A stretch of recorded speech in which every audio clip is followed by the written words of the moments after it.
23 اکتوبر 2012 کو کراچی کے علاقے بلدیہ ٹاؤن میں مزید 2 احمدیوں کو عقیدے کی بنا پر موت کے گھاٹ اتار دیا گیا۔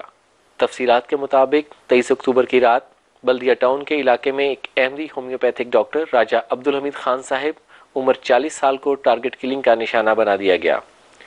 اس واقعے کے 10 منٹ بعد اسی علاقے میں ایک جنرل سٹور کے احمدی مالک جناب بشیر احمد صاحب عمر 70 سال کو فائرنگ کر کے شہید کر دیا گیا۔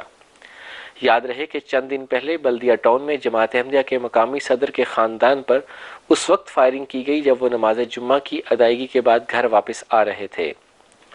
اس واقعے میں صدر جماعت احمدیہ کے جوان سال بیٹے جناب سعد فاروق صاحب عمر 26 سال جن کی صرف 3 دن پہلے شادی ہوئی تھی شہید ہو گئے تھے، جبکہ ان کے والد فاروق احمد کالوں اور ان کے رشتہ دار شدید زخمی ہوئے تھے۔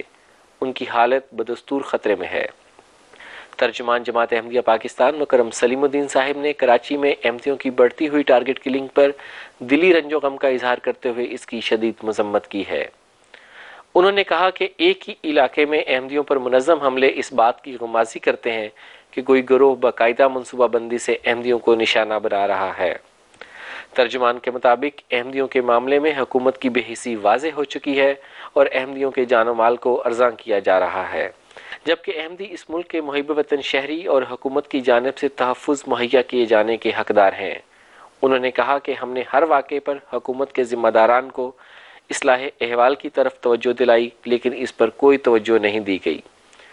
احمدیوں کے خلاف واجب القتل ہونے کے فتووں کی کثیر تعداد میں اشاعت اور نفرت انگیز لٹریچر کی تقسیم میں مسلسل اضافہ ہو رہا ہے، جس کو حکومت بآسانی روک سکتی ہے۔ انہوں نے کہا کہ سال 2012 میں کراچی میں احمدیوں کی ٹارگٹ کلنگ میں تیزی آئی ہے۔